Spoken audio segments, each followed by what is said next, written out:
예배하시는 거 감사한 거예요, 여러분. 한번 예배 목숨 걸자. 예배 드릴 때 하나님 임하시는 거고, 찬양할 때 하나님 그곳에 오세요. 만드신 목적이에요. 내 여건, 기분 상관없어요, 여러분요. 그 자리에 서기만 하면 어떤 이유든지 하나님 감동을 주시고 하나님께서 인도하세요. 우리 반드시 예배자가 되시기를 축원드려요, 여러분요. 오늘 본문 말씀 들어가요, 여러분요. 오늘 말씀 주신 이유가 있어요. 예수님께서 제자들이 예수님께서 축사도 하시고 많은 일을 하시잖아요. 본문 말씀에 보면은 제자들이 어린아이 데려왔다고 막 웅성웅성해요. 그 당시에 어떤 풍습이 있었느냐, 주일날이 예수님이 오시니까 많은 사람들이 아기를 데려왔어요. 근데 예수님의 사역이 보통 많지 않잖아요. 바쁘잖아요. 바쁜데 아이들까지 데려왔으니까 제자들이 막 웅성거리고 싫다 그래요. 근데 여러분이 기억할 것이, 그 당시에 고대 풍습은 선지자나 납비가 안수기도 해주면 좋은 줄 아는 우리와 마찬가지예요. 목사님이 안수기도 해주면 참 좋아, 선지자가 이건 참 좋아. 그것은 예전이나 지금이나 같아요. 그런데 제자들은 예수님께서 하실 일이 이렇게 많은데 굳이 애들까지, 이런 마음이셨어요. 그래서 저는 이해가 안 되는데 그렇게 풍습이 있었다는 거예요. 근데 이 당시도 마찬가지, 어린애들은 천시했거든요. 여자들을 천시했어요. 천시한 데다가 예수님에게 기도받으러 오니까 다 밀어내고 싶었던 거예요, 여자들. 예수님께서 말씀하시는 거예요. 예수께서 보시고 노하시어 이르시되 어린아이에게 내게 옷을 분답하고 응하지 말라. 하나님 나라가 이런 자일 것이니라. 여기에서 예수님께서 보시고 노하시며 이르시되요. 아코마이라 그래요. 노하시어 이랬어요. 어떻게 노하셨느냐? 그 자체를 야단치는 것이 아니라 하나님 뭘 보느냐? 영적인 깨달음이 없다는 거예요, 여러분요. 영적인 깨달음이. 제자들은 지금 뭐부터 생각해요? 하나님께서 큰 자가 되고 너무 틀린 거야. 자기들은 지금 빨리 큰 자가 돼서 한 자리 해야 되겠다는 거예요. 오늘 여러분에게 말씀드려요. 어린이 주일이라서 이 설교를 하지만 사실 여러분에게 드리는 말씀이에요. 큰 자가 되고 싶어서 교회 온 거예요. 축복을 많이 받아서 오고 싶은 거예요. 내가 뭐가 되고 싶어서 온 거예요. 그러니까 아이들은 귀찮은 거예요, 여러분요. 우리는 아니에요, 여러분들. 여러분과 앞으로 우리가 어떻게 아이들을 대해야 되고 여러분의 신앙이 어떻게 되는지 명확하게 아시고 오시길 바래요, 여러분요.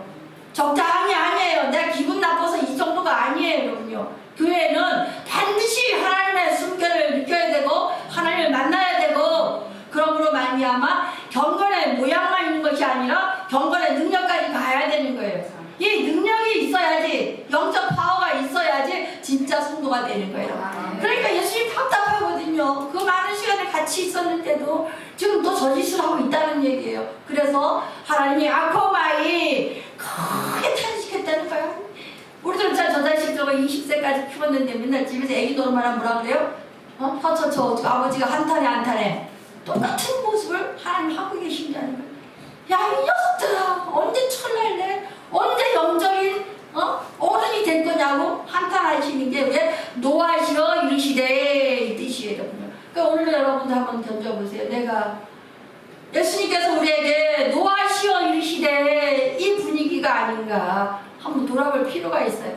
하나님의 영적인 것 때문에 탄식하지 않을 정도로 성숙하길 바라요, 여러분요. 왔다 갔다 하는 무리만 있는 그런 성도가 아니라 정말 경건의 능력을 가진 영적 권세가 있어서 여러분 스스로 사단을 물리치고 기도해서 여러분의 가정을, 직장을 잘 이끌어 나갈 수 있는 이런 성도가 되시길 바라요. 어린이 메시지가 아니라 여러분의 메시지고 저에게 주는 메시지예요. 우리나라도 그런 적이 있었어요. 조선시대에 성리학이 들어왔잖아요. 전 세계는 다 복음이 증거돼서 서학이라는 것이 들어올 텐데 조선시대 서학이 들어오니까 다 막았어요, 여러분요. 그러나 우리나라에서 다 똑같았어요. 여자는 천시역이고 노예가 있고 양반이고 쌍눈이 있어서 이럴 때에 온 백성이 뭐예요? 다 노예, 양반, 쌍눈. 그때부터 우상을 더 섬긴 거예요. 왜? 고려 시대까지는 불교에 가서 절에다가 다 모시면 끝이었었어요. 유물 사상이 있으니까. 근데 이 조선시대에 들어와서 이성계를 말미암아 성리학, 거의 절에까지 가냐? 집에서 제사 지내면 되는데 이 제사에 목숨을 걸게 된 거예요. 제사에. 그러다 보니까 양반, 쌍놈, 여자 천시하게 됐어요. 이 성리학의 그 기본 사상이. 그런데 우리는 감사한 게, 그렇다고 이거 잘한 건 아니었지만, 감사가 최재우라는 사람이 나타나서 동학사상을 하는 거예요. 동학사상. 안 되겠거든요. 이 백성만 두면 안 되니까. 저 하늘에 계신 신이 분명히 있으니까 너희들 저 절에 가서 매달리는 거 그거 중요하지 아니하고 양반 닦는 필요 그거 너무 심하다. 동학혁명을 일으킨 거예요, 여러분요. 최재우는 하늘에 신이 있다는 것을 알려준 분이 이거예요, 여러분요. 그 다음에 동학사상의 2대 교주인 최시영이 그걸 이겨나갔고 3대 교주인 손병희 선생님이 천도교라는 걸 만들어요, 여러분요. 천주라는 사상을 해요. 하늘님이라는 사상을 해요. 그래서 이 손병희 선생이 하늘님이라는 사상으로 만들어서 시천주라는 이런 사상을 해요. 우리나라 조선시대는 하나님 생각 안 했어요. 오직 조상 성리학 실용주의적인 그런 사상이었거든요.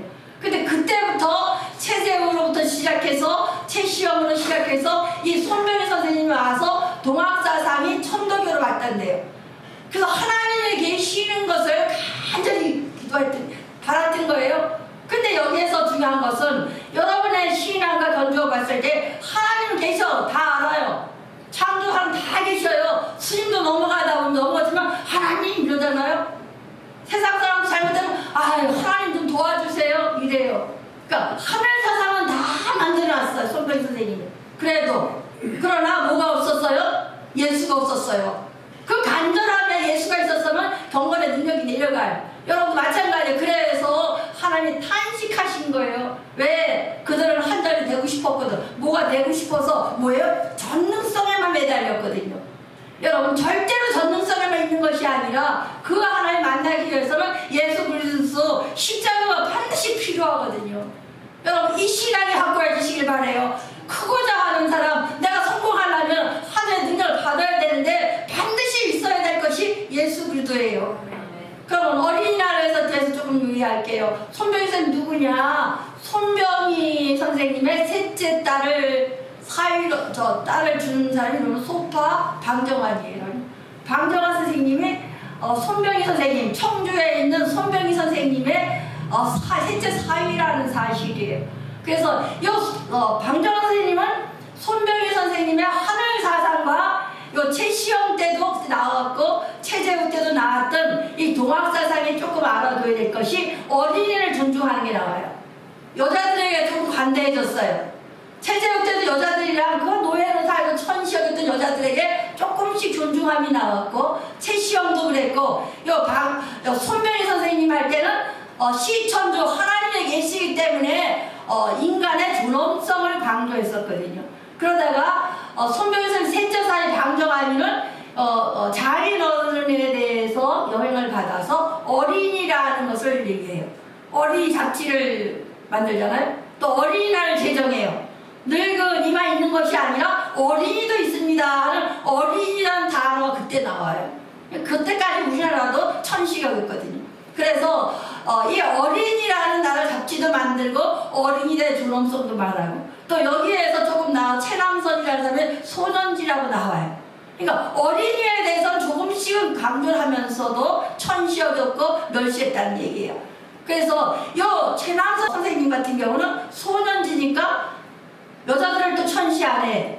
천시하잖아요. 그래서 또 우야무야 됐다는 것이 우리나라의 어린이날에 대해서 어린이에 대한 존엄성이 나와요. 그러나 우리만 그런 것이 아니라 성경에도 나와요. 성경에도 역대하 28장 3절 4절 말씀 또 하늘의 아들 골짜기에서 분양하고 여호와께서 이스라엘 자손 앞에서 쫓아내신 이방 사람들의 가증 아들을 본받아 그의 자녀를 불사르고 나오는 거예요. 얼마나 어린아이들을 비참하게 했는지. 그 당시는 다산이에요. 그러니까 가장 귀중한 것을 신에게 바치면 된다 그래서 그 자식을 태우는 게 나와요. 여기서 흰놈의 아들 골짜기에서 그래요. 이 히스기야 왕 아하장이 얼마나 악했는지 몰렉신을 섬겨요. 몰렉신을 섬기는데 뿔이 나고 붉은 옷을 쫙 입고 뿔이 난 곰 위에 이 곰에다가 저거만 또 자세히 나오는 게 저기에다가 붉은색 이렇게 입혀놓은 게 있어요. 그래서 저 신에게다가 경배하면서 자식을 태워서 죽이는 거예요. 여러분 이것을 상상해 보세요. 하나님의 저런 분 아니시잖아요. 곰신을 섬겨서 저렇게 해놓고 저기 위에 있는 저렇게 해놓고서 거기다 자식을 태워 드리는 거예요. 인신제사. 그래서 흰놈 골짜기에다가 이 흰놈 골짜기 어떤 골짜기냐? 거기서 인신제사 지내는 장소가 흰놈 골짜기예요. 그런데 이 흰놈 이게 무슨 뜻인가 하면 엄마가 생각해보세요. 부모가 그 당시 예배가 저런 예배가 무슨 예배냐? 가서 흰놈에게 저가 제사를 지내는데 가장 귀한 걸 갖다 드려요. 그러니까 자식이 첫 번째가 소생이 다 희생자예요.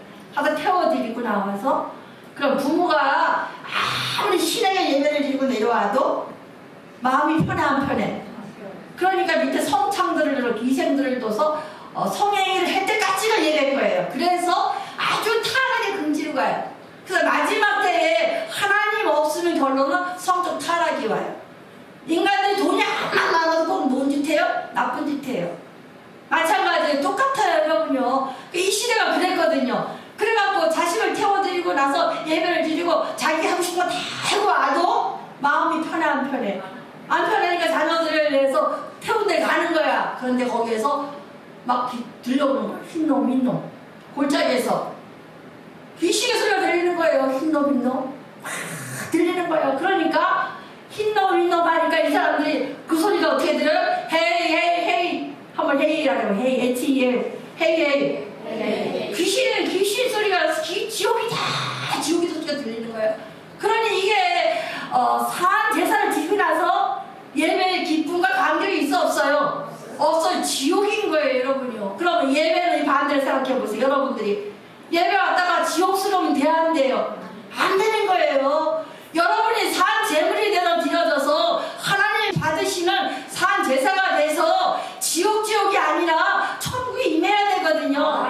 교회는 천국의 모형이에요. 예배 시간마다 감격이 있어야 되고 예배 시간마다 하나님의 기쁨이 있어야 되고 하나님의 숨결이 느껴져서 회복의 역사가 일어나는 곳이 이곳이에요.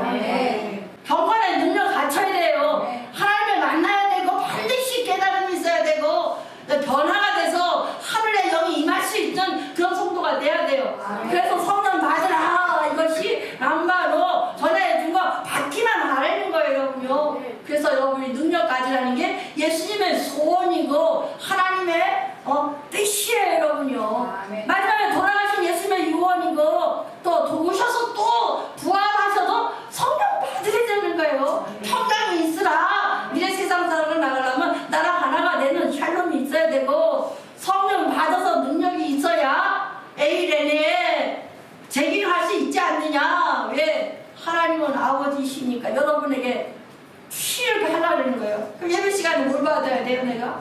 성령 받아야 되고 말씀을 정확히 알아가지고 정말 세상에 누구보다 못지 않는 저 어리석은 제자 같지 않는 모습으로 바뀌어야 되는 게 여러분의 모습이고 죄종들의 모습이고 그런 예배자가 돼야 돼요. 설교를 잘하고 못하고가 아니라 그 시간에 하나님 임재가 일어나야 되고 하나님 능력이 임해야 되고 다 영적인 사람이 다 될 때에 하나님께서 그 설교를 받으시고 그 예배를 받으시는 거예요. 여러분 하나님 받으신 예배자 또 하나님 받으시는 종들 반드시 되기를 축원드려요. 부족한 기존에 우리나라가 안 들어왔을 때 기독교가 안 들어왔을 때도 그렇게 하나님을 사모했잖아요. 소파 방자 선생님 같은 경우 어린이에 대해서 그때부터 시작된 거예요. 어린이에 대해서 굉장히 좋은 말씀이 있어요. 여기 엄마들 계시면 꼭 들으시고 또 여러분들도 키우시길 바라요. 우리 인류학자들이 위대한 어린이에 대해서 연구한 부분이 있는데 어떤 것이 있느냐. 마더스 텅스가 있대. 마더스 텅스 잘 기억하세요. 나도 요번에 뭐 책조책 보다 보니 나와 있는데 어린아이가 태어나잖아요. 그럼 엄마 젖을 먹으면서 엄마의 입모양, 엄마의 텅스, 엄마 언어를 하나하나 기억한다는 거예요. 그런 다음에 사운드 심볼이 된대. 그게 그 아이의 다시 말할 수 있는 심볼로 기억된다는 거예요. 그러니까 여러분들이 아이를 1세부터 24개월까지 엄마의 말, 언어, 그 사운드가 심볼이 된다는 게 아이에게. 그러니까 아이가 말 못하는 사이에 그것을 다 기억한다는 거예요. 그런 다음에 6년까지 말이 하나하나 튀어나오는데 그 사운드 심볼된 엄마에게 아니면 가족들에게 들은 그 언어 하나하나가 심볼이 돼서 그것을 언어로 만들어낸다는 거예요, 여러분요. 굉장히 중요한 메시지예요, 여러분요. 그러니까 우리가 아기를 젖을 먹이면서 집에서 성경 말씀이 계속 나오면 아이가 그 사운드가 심볼이 돼서 그 아이가 메시지가 성경적인 메시지가 된다는 얘기예요, 여러분. 그래서 예수님도 어렸을 때에 누가복음 2장 52절 말씀입니다. 예수님은 지혜와 키가 자라가며 하나님과 사람에게 더욱 사랑스러웠더라. 이거 지혜는 소피아 이랬는데 우리가 아는 소피아 정도가 아니라 주인의 말 감동이라는 얘기, 감동. 어렸을 때 어린데도 불구하고 우리가 겪는 삶의 지혜와 경험 모든 사유를 다 갖고 계시더라는 거예요. 벌써 어렸을 때부터 누구시니까 하나님의 아들을 오셨지만 하나님이시기 때문에 세상의 모든 것을 다 알고 계신다는 거예요. 나이는 어리고 키도 자랐다는 거야. 신체적으로도 건강하시는데도 불구하고 이 지혜가 세상적인 소피아가 아니라 그 소피아를 몽땅 아는 거예요. 무슨 어린아이가. 그렇다고 우리가 어렸을 때부터 성경을 엄마가 이야기하고 성경을 말하면 아이에게 심볼이 돼서 그것이 삶 속에 나온다는 이야기예요, 여러분요. 이걸 기억하세요, 여러분요. 여러분도 삶 속에서 항상 언어에 뭐가 나와야 돼요? 하나님의 말씀이 나와야 되고 그 말씀이 상대방의 증거를 들려주면 뭐가 돼야 돼요? 그 말씀이 심볼이 돼서 작동이 일어난다는 얘기예요. 어린아이가 2년 동안에 엄마 입술을 바라보며 엄마가 말하는 거, 엄마의 마더텅스를 통해서 다 그걸 기억해놨다가 그것을 하나하나 언어로 풀어나가는 게 6년까지라는 거예요. 그러니까 아이가 대단한 거예요, 여러분요. 왜? 창조 원리대로 키워나가는 거예요. 그런 아이들에게 지금 엄마들이 어떻게 해요? TV를 보여주고 스마트폰 켜줘요. 그럼 스마트폰에 인지가 되는 거예요. 아이들은요, 우주를 벌써 입고 있는 거예요. 저는 창조대로 키우고 있으니까. 우주 만물의 모든 것을 애들이 다 하나님께서 기억되게 만들어놨는데 엄마들이 아빠들이 뭐요? TV 안에 갇혀버리고 요새 스마트폰에 갇혀있는 거예요. 이 지식 갖고 살 수 있는 시대가 아니잖아요. 지식을 맡겨요, 여러분요. 스마트폰 안에 모든 지식이 들어있지만 5년도 안 가요. 다 바뀌어요. 그러나 스마트폰 시대에서 줄 수 없는 뭐가? 영적인 통찰력과 감동이 있는 데가 어디예요? 예배 가운데, 여러분요. 그러니까 세상의 지식, 여러분들한테 스마트폰보다 훨씬 좋은 것이 어느 시간에 있어야 돼요? 예배 시간에. 이곳에서 통찰력과 감동이 있는 그런 예배자가 되시길 바래요. 그래서 어린아이에게도 어렸을 때부터 자꾸 성경을 읽어주고 성경을 틀어주고 성경으로 찬양해주면 아이가 성경이 인지돼서 그 문자적인 것을 인지된 심볼을 통해서 언어를 만들어낸다는 거예요. 대단한 능력이 있다는 거예요. 근데 우리는 부모님들이 이것을 배우지 않아서 나도 그랬지만 어떻게 해요? 갖춰놓는다는 거예요. TV에 갖춰놓고 스마트폰에 갇혀있어요. 그 지식만 알지 아이가 창조됐던 그 원활한 그 많은 위대한 능력이 소멸된다는 거예요. 그러니까 우리가 여러분도 마찬가지예요. 지금도 TV 보면 안 되는 것이 TV 그 내용밖에 몰라요. 뻔한 내용에. 그러나 거기 계속 앉아있는 거예요. 그 시간에 성경을 읽고 찬양을 하고 성경을 외우면 머리가 점점 더 어떻게 돼요? 하나님의 영역으로 넓어져 가는 거예요. 이 광활한 우주를 다스릴 수 있는 능력이 성경 말씀이잖아요. 이렇게 다스리라, 이렇게 행하라, 이것이 다 말씀인 거예요. 우리가 성경을 열심히 읽고 예배드리고 특히 예배 가운데 영적 통찰력, 하나님의 감동 반드시 느낄 수 있는 여러분 되시기를 축원드려요.